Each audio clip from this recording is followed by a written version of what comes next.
Hey guys, welcome back to another episode of Guns and Guitars. It's so good to see you again. Now, last month I uploaded a video called the Best Budget In-Ear Monitors, and that video got a way bigger response than I anticipated. And some of you guys mentioned in the comments that there were a few options that I missed that you really wanted to hear my opinion about. I want to thank this week's sponsor, Linsol Audio, that reached out to me after my last in-ear monitor video and said that they wanted to sponsor a video, and they offered to send me whatever in-ear monitors I wanted to review. So thank you so much, Linsol, for sponsoring this video, and I hand-selected these particular in-ear monitors because they're the ones that you wanted to hear about. Even though this video is sponsored, I am going to be giving my absolute 100% honest opinion on these products, and it'll be interesting to see if Linsol wants to stick around and sponsor more content after this. But I can't be anyone else but me, and I have to be honest. So I'm Dan, this is Guns and Guitars, let's get started.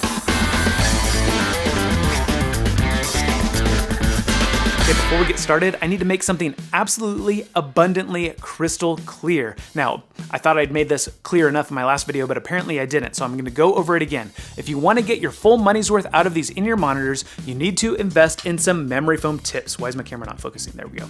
Okay, see these right here? These are memory foam. These memory foam ear tips will conform to the inside of your ear to give you the best isolation possible, and the foam filters out more audio frequencies much better than the silicone tips that come with these things. So I've heard a lot of comments both on Facebook and on my last video that people bought some of these in-ear monitors on my recommendation, and after they played a set, their ears were ringing. Now, I don't want to speculate too much as to why people are having this issue, but I can almost guarantee it's because you're not getting good isolation. So either you are using the silicone tips that came with them, or you don't have the correct size memory foam tips. So I put links in the description to these specific ones. These are the ones I use. They're made by Znari.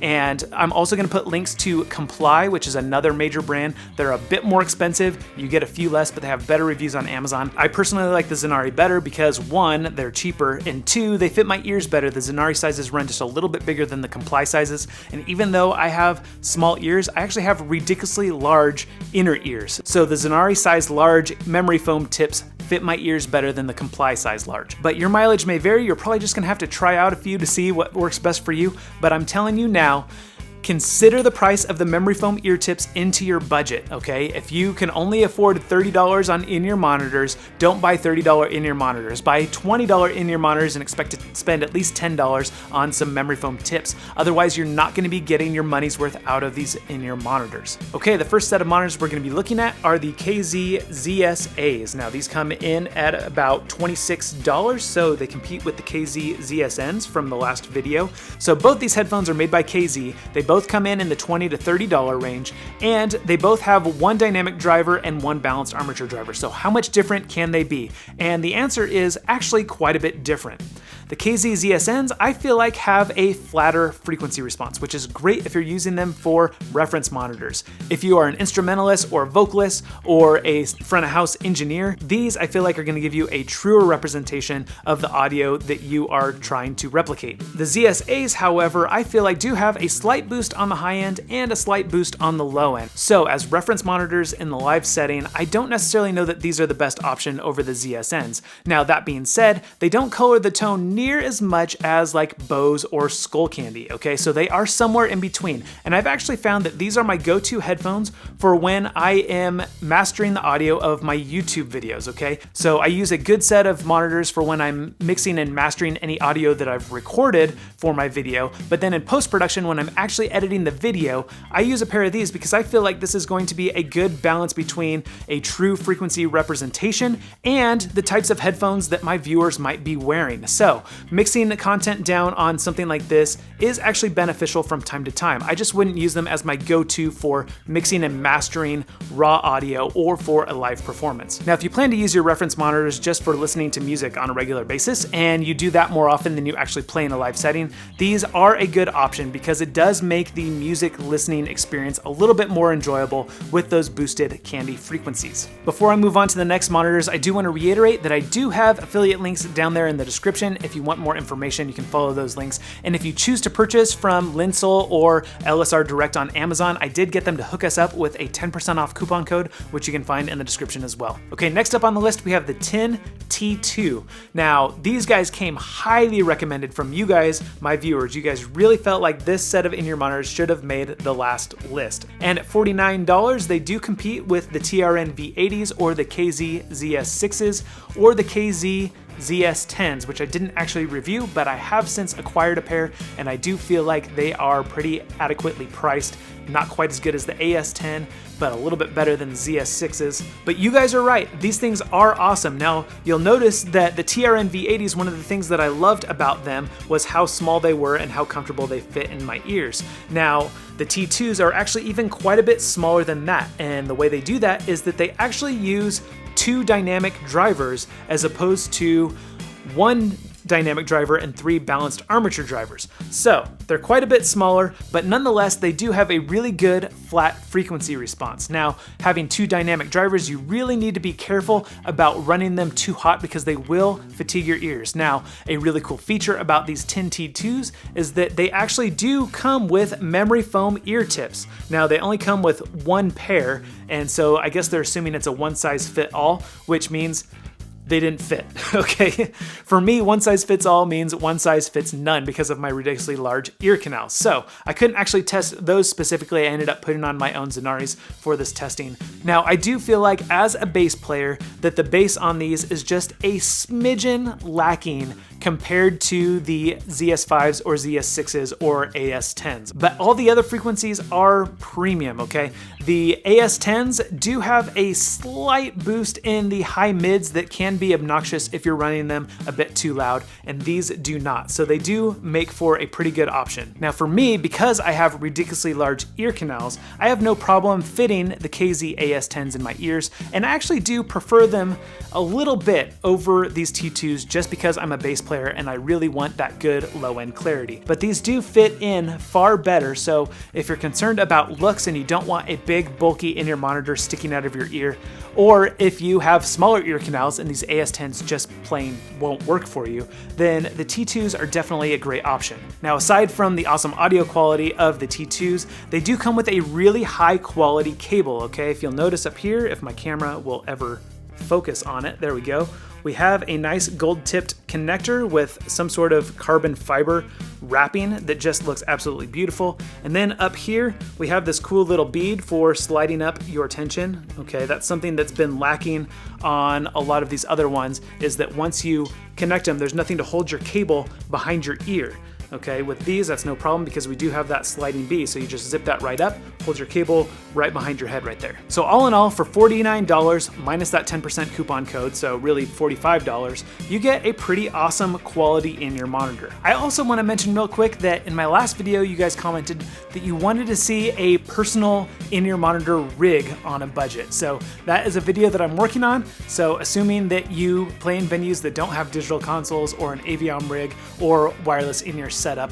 That video is going to be dedicated to the equipment that you need to set up your own personal in-ear monitor station on a budget. And some of you also mentioned wanting to see a video on the best budget custom molded in-ear monitors. So if you're willing to spend $100 or so more bucks on something that's going to be custom molded for your ears, I've got a video that I'm working on for that, as well as a ghetto DIY hack to make your own custom molded in-ear monitors. They're ugly, but they work and they're cheap. So if you're interested in seeing those videos, make sure you click the subscribe button and stick around. Okay, next up on the list, we have the 10T2 Pro, okay? Now, if you're thinking that these look exactly like the non-pro version of the T2s, that's because they look exactly like the non-pro version of the T2s, okay? The only visual difference between the T2 and the T2 Pro is this connector has a lighter colored carbon fiber wrapping around the connector as opposed to the darker carbon fiber wrapping on the non-pro version. Now, these come in at $10 more than the T2 Pros at $59. Of course, there is that 10% off coupon code in the description, and they boast a different set of drivers on the inside. So these are supposed to give you better high-end clarity. Now, this is probably where Linsol may not be super happy with me. I do not like these at all. For use as reference monitors, they are no good. They have a boosted frequency response somewhere around the 6 to 8 kilohertz range. So that's like the ultra high-end crispy frequencies, and that boost is like off the charts, okay? If you try to use these in a live band setting as an instrumentalist, you're gonna find yourself turning down the treble on your amp settings or on your keyboard synth settings so that it sounds good in your ears. Well, the problem is then in the house mix that doesn't have those boosted high-end frequencies, it's gonna sound really dull. So I don't feel like these are a very accurate representation of the sound that you're capturing one bit. Or if you're a front of house engineer and you need some isolated in-ear monitors for soloing the different channels on your mixer for mixing, these are not going to do the job very well. Now, that being said, there are plenty of places where headphones like this would shine. Again, if you're just an audiophile and you enjoy listening to music on high-end speakers, this is not a bad option. Also, if you are a live DJ and you're just playing music that's already been mixed and mastered and you just want a more enjoyable experience with good isolation, then this is a good option because they do sound quite a bit like Bose, but they come in at about half the price, okay? You're gonna spend around $150, I'm guessing, on Bose headphones, and these come in at just 60 bucks minus that 10% off code. So they do have some uses. I just wouldn't recommend them to instrumentalists or front of house engineers. And the last set of in-ear monitors that you guys requested, that you guys mentioned should have been on the list, are the BGVP DMGs. Did you get that? BGVP DMG. Okay, I have no idea what that stands for, other than they make a pretty high quality in-ear monitor. These barely make the budget list at $139. They are pretty much twice as much as any other monitor on this list. However, they do feature 2 dynamic drivers and 4 balanced armature drivers in each earphone. So they are a 6 driver earphone. That is one above the KZ ZS10 and AS10s that have 5 drivers. Now, a cool feature or a cool gimmick, depending on how you look at it, of these in-ear monitors is that they have a replaceable nozzle so that you can custom tune these to your own musical preference, okay? If you look inside this bag right here, we have a couple of gold nozzles and a couple of silver nozzles, okay? The gold nozzles are supposed to be for extended bass range, and the silver nozzles are for extended high-end frequency range. Now, the way you replace them is you simply unscrew this nozzle right here. So it unscrews like this. And then you would just put on your new nozzle and screw it back in, okay? And once it's all screwed back in, you'll just slip your memory foam tip right up over that. Now, the reason why I say it could be a cool feature or a gimmick is because, in my personal opinion, and again, all of this is my personal opinion, music is so subjective, different people have different preferences, but in my own personal opinion, I feel like as reference monitors, you really just want a true flat frequency response to hear the sound that you're trying to replicate, right? So for these, when you give it a bass boost or a high-end boost, then you're just coloring the sound, okay? And it's not gonna give you a true representation of the audio that you're capturing. The other reason why I personally feel like this is a gimmick is because the nozzles in and of themselves don't actually extend the range, okay? It's not adding any more low frequencies or adding any more high frequencies beyond the spectrum that you're already hearing. What it does is it gives a slight boost in the low mids or a slight boost in the high mids, okay? And those are not frequencies, particularly even when I'm listening to music, that I would necessarily want boosted. So for me personally, the best sounding nozzles are just the flat frequency response nozzles. Now, that being said, these do have 6 drivers in them, and the music does sound really awesome. They do fit my ears quite a bit more comfortable than the AS10s do. I do feel like the audio quality is better, unfortunately. I really wanted to like the AS10s better because they come in at half the price, but these do actually sound better than the AS10s. Now, they're twice the price of the AS10s. Do they sound 2 times as good? No, okay? And again, this is probably where Linsol's not gonna be super happy with me. I don't necessarily feel like the value is there. Now, if you're one of those people that's willing to spend twice as much to get 10% better tone, then these might be for you. But for me, if I can get 90% of the tone for half the price, that's kind of where I feel like the best value is. And so I feel like the AS10s or the TIN T2s are probably the best value when we're looking at the best budget in-ear monitors. Now that being said, these are absolutely premium and I have really enjoyed listening to music, and they probably would make great headphones to mix and master audio on as well. So you guys will have to let me know in the comments if you feel like $140 is worth it to get 10% better sound than the AS10s, but for me, I feel like the best value keeps coming back to the AS10s, okay? These are still my go-to headphones for mixing and mastering. Again, because I have large ear canals, the size doesn't bother me at all. If you tried the AS10s and they are too big for you, then you might consider these DMGs or the TIN T2s because they do sound just as good or better, and they are a much smaller package. KZ tends to make their earbuds quite a bit larger for whatever reason. Now, a cool little bonus, Linsel Audio, even though I already told them that I had a pair of AS10s,